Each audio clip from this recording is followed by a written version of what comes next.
দিছে আমছু আৰু ৰাষ্ট্ৰীয় ঘাইপথ ৰেলপথ পৰ্যন্ত অৱৰোধ কৰি আমছুৱে সমগ্ৰ ৰাজ্য কঁপোৱাৰ এক প্ৰকাৰ হুংকাৰ প্ৰদান কৰিছে আৰু অসমৰ মুখ্যমন্ত্ৰী ডক্টৰ হিমন্ত বিশ্ব শৰ্মাক বৈষম্যমূলক নীতি পৰিহাৰ কৰিবলৈ এক প্ৰকাৰ দাবী উত্থাপন কৰা পৰিলক্ষিত হৈছে।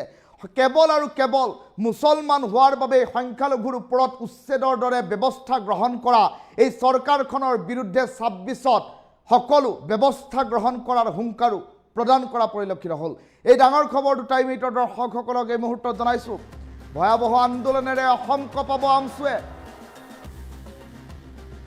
আৰু এই হুংকাৰ ইতিমধ্যে আমছুৱে দিয়া পৰিলক্ষিত হৈছে।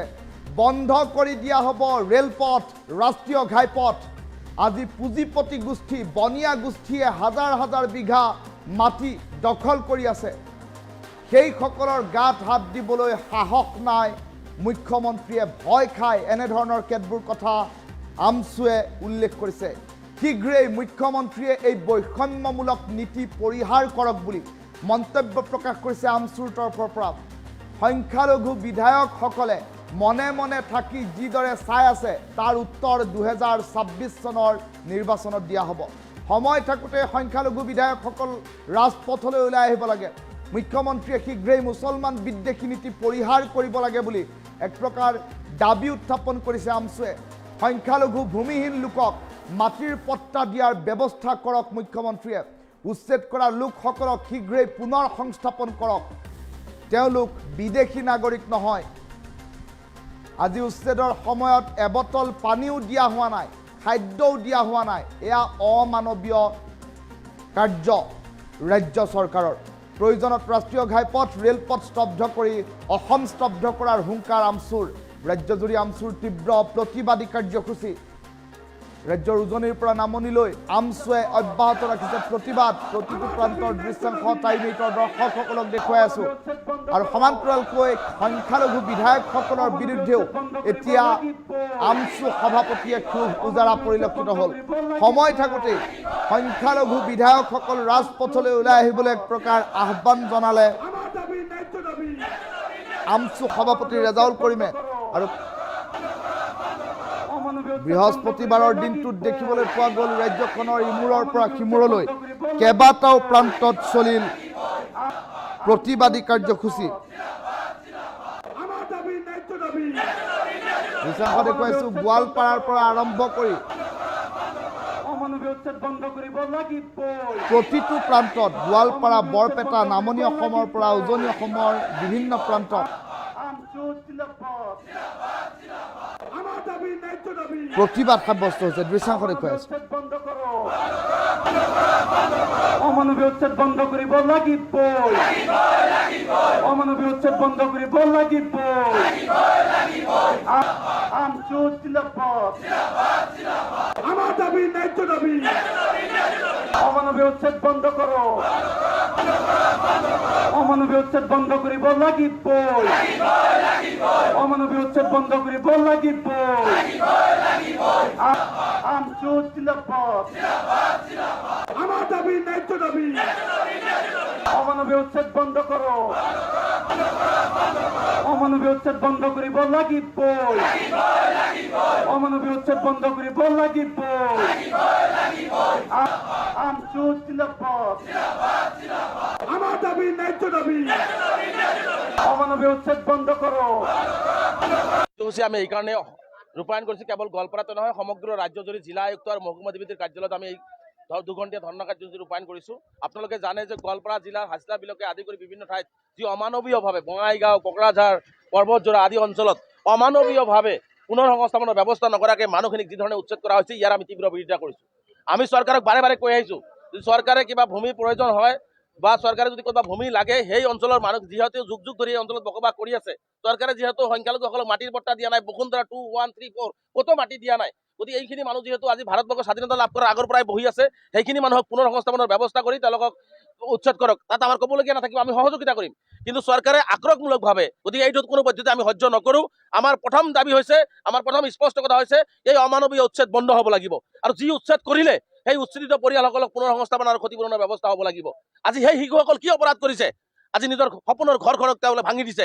আজি সেই বৃদ্ধা পিতৃ মাতৃসকলে কি অপৰাধ কৰিছে? আজি শিক্ষাৰ অধিকাৰৰ পৰা তেওঁলোকে বঞ্চিত হ'ল। আজি তেওঁলোকৰ ঘৰৰ অধিকাৰৰ পৰা বঞ্চিত হ'ল, তেওঁলোকে খোৱাৰ অধিকাৰৰ পৰা বঞ্চিত হ'ল, সকলো ধৰণৰ অধিকাৰৰ পৰা তেওঁলোকক বঞ্চিত কৰা হৈছে। গতিকে এইটো কোনো পদ্ধতিতে মানৱীয় কাণ্ড কৰা নাই। আচলতে হৃদয়হীন এখন চৰকাৰ, এইখন এটা হৃদয়হীন চৰকাৰ। এই চৰকাৰখনৰ হৃদয় নাই। পুনৰ সংস্থাপন চৰকাৰে কেনেকৈ কৰিব, ক'ত কৰিব? চৰকাৰে পলিচি লৈ মানুহখিনিৰ লগত আলাপ আলোচনা কৰি এই জিলাখনৰে বিভিন্ন ঠাইত তেওঁলোকক সংস্থাপন কৰাৰ ব্যৱস্থা গ্ৰহণ কৰিব লাগে। যিহেতু উচ্ছেদ কৰি দিলে, গতিকে সেই মানুহখিনিক স্কুল আছে, তেওঁলোকৰ কলেজ আছে, তেওঁলোকৰ মছজিদ আছে, মাদ্ৰাছা আছে, এই সকলো ব্যৱস্থা তেওঁলোকে কৰিব লাগিব। আজি খোৱাৰ পৰা তেওঁলোকে বঞ্চিত হৈছে। আজি এটোপাল পানী নাই। আজি ইমান নিৰ্দয় গোৱালপাৰা জিলা প্ৰশাসন যে উচ্ছেদৰ সময়ত এবটল পানী তেওঁলোকক দিবলৈ দিয়া হোৱা নাই। এনেকুৱা মানৱতা হ'ব পাৰে নেকি? এটা গণতান্ত্ৰিক দেশ এখনত মানুহক এনেকুৱা ধৰণৰ অন্যায় কৰা হয় নেকি? মানুহক এনেকুৱা ধৰণৰ অত্যাচাৰ কৰে নেকি? আজি তেওঁলোকক খোৱা খাদ্য সোমাবলৈ দিয়া হোৱা নাছিলে, আজি এটোপাল পানী দিয়া নাছিলে। গতিকে এই ধৰণৰ অমানৱীয় অত্যাচাৰ বহুত সহ্য কৰিলোঁ, যাৰ কাৰণে ৰাজ্যজুৰি আমি প্ৰতিবাদ কৰিছোঁ। আৰু ইয়াৰ পিছতো ভয়াৱহ প্ৰয়োজনত ৰাষ্ট্ৰীয় ঘাইপথ হওক, ৰেলপথ হওক, আৰু অন্য ধৰণৰ যদি গণতান্ত্ৰিকভাৱে আন্দোলন কৰি আমি অসম স্তব্ধ কৰি দিবৰ কাৰণে আমি সাজু আছোঁ। গতিকে অসমৰ মুখ্যমন্ত্ৰী ডাঙৰীয়াক আহ্বান জনাইছোঁ, এই ধৰণৰ অত্যাচাৰ যদি বন্ধ নহয়, পৰৱৰ্তী পৰ্যায়ত সংখ্যালঘু ৰাইজৰ আমচুৰ প্ৰবল প্ৰত্যাহ্বানৰ সন্মুখীন হ'বৰ কাৰণে সাজু থাকিবৰ কাৰণে স্পষ্টভাৱে সকীয়াই দিছোঁ। আমার দাবি ন্যায্য দাবি, অমানবীয় উচ্ছেদ বন্ধ করো, অমানবীয় উচ্ছেদ বন্ধ করিব লাগিবই, অমানবীয় উচ্ছেদ বন্ধ করিব লাগিবই। আমচুর জিন্দাবাদ, আমার দাবি ন্যায্য দাবি, অমানবীয়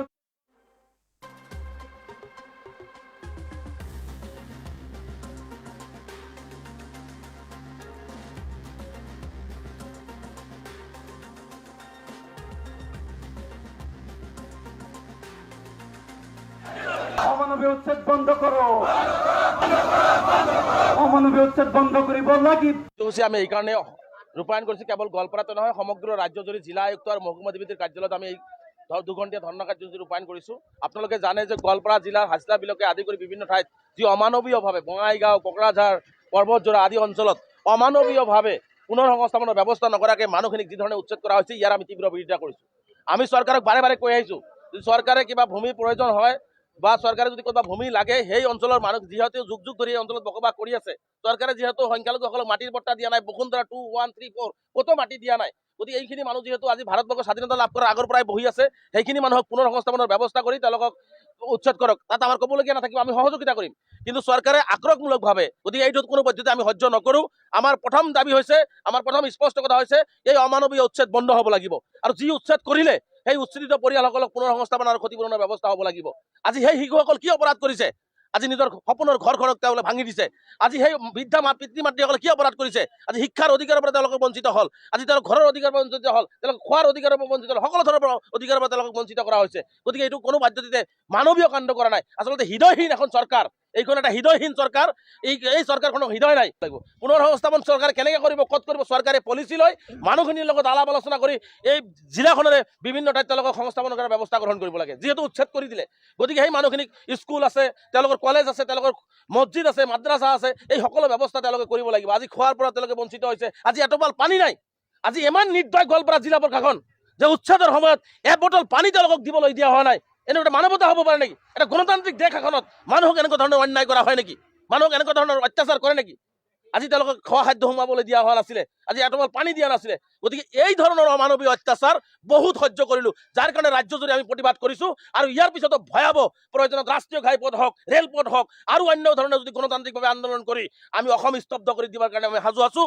গতিকে অসমৰ মুখ্যমন্ত্ৰী ডাঙৰীয়াক আহ্বান জনাইছোঁ, এই ধৰণৰ অত্যাচাৰ যদি বন্ধ নহয়, পৰৱৰ্তী পৰ্যায়ত সংখ্যালঘু ৰাইজৰ আমচুৰ প্ৰবল প্ৰত্যাহ্বানৰ সন্মুখীন হ'বৰ কাৰণে সাজু থাকিবৰ কাৰণে স্পষ্টভাৱে সকীয়াই দিছোঁ। কাৰ্যসূচী আমি এইকাৰণে ৰূপায়ণ কৰিছোঁ, কেৱল গোৱালপাৰাতে নহয়, সমগ্ৰ ৰাজ্যজুৰি জিলা আয়ুক্ত আৰু মহকুমা অধিপতিৰ কাৰ্যালয়ত আমি দুঘণ্টীয়া ধৰ্ণা কাৰ্যসূচী ৰূপায়ণ কৰিছোঁ। আপোনালোকে জানে যে গোৱালপাৰা জিলাৰ হাজলা বিলকে আদি কৰি বিভিন্ন ঠাইত যি অমানৱীয়ভাৱে বঙাইগাঁও, কোকৰাঝাৰ, পৰ্বতজোৰা আদি অঞ্চলত অমানৱীয়ভাৱে পুনৰ সংস্থাপনৰ ব্যৱস্থা নকৰাকৈ মানুহখিনিক যি ধৰণে উচ্ছেদ কৰা হৈছে, ইয়াৰ আমি তীব্ৰ বিৰোধিতা কৰিছোঁ। আমি চৰকাৰক বাৰে বাৰে কৈ আহিছোঁ, যদি চৰকাৰে কিবা ভূমিৰ প্ৰয়োজন হয় বা চৰকাৰে যদি ক'ৰবাত ভূমি লাগে, সেই অঞ্চলৰ মানুহ যিহেতু যুগ যুগ ধৰি এই অঞ্চলত বসবাস কৰি আছে, চৰকাৰে যিহেতু সংখ্যালঘুসকলক মাটিৰ পট্টা দিয়া নাই, বসুন্ধৰা 2, 1, 3, 4 ক'তো মাটি দিয়া নাই। গতিকে এইখিনি মানুহ যিহেতু আজি ভাৰতবৰ্ষৰ স্বাধীনতা লাভ কৰাৰ আগৰ পৰাই বহি আছে, সেইখিনি মানুহক পুনৰ সংস্থাপনৰ ব্যৱস্থা কৰি তেওঁলোকক উচ্ছেদ কৰক, তাত আমাৰ ক'বলগীয়া নাথাকিব, আমি সহযোগিতা কৰিম। কিন্তু চৰকাৰে আক্ৰমণমূলকভাৱে, গতিকে এইটোত কোনো পদ্ধতি আমি সহ্য নকৰোঁ। আমাৰ প্ৰথম দাবী হৈছে, আমাৰ প্ৰথম স্পষ্ট কথা হৈছে, এই অমানৱীয় উচ্ছেদ বন্ধ হ'ব লাগিব। আৰু যি উচ্ছেদ কৰিলে সেই উচ্ছেদিত পৰিয়ালসকলক পুনৰ সংস্থাপন আৰু ক্ষতিপূৰণৰ ব্যৱস্থা হ'ব লাগিব। আজি সেই শিশুসকল কি অপৰাধ কৰিছে? আজি নিজৰ সপোনৰ ঘৰখনক তেওঁলোকে ভাঙি দিছে। আজি সেই বৃদ্ধা পিতৃ মাতৃসকলে কি অপৰাধ কৰিছে? আজি শিক্ষাৰ অধিকাৰৰ পৰা তেওঁলোকে বঞ্চিত হ'ল। আজি তেওঁৰ ঘৰৰ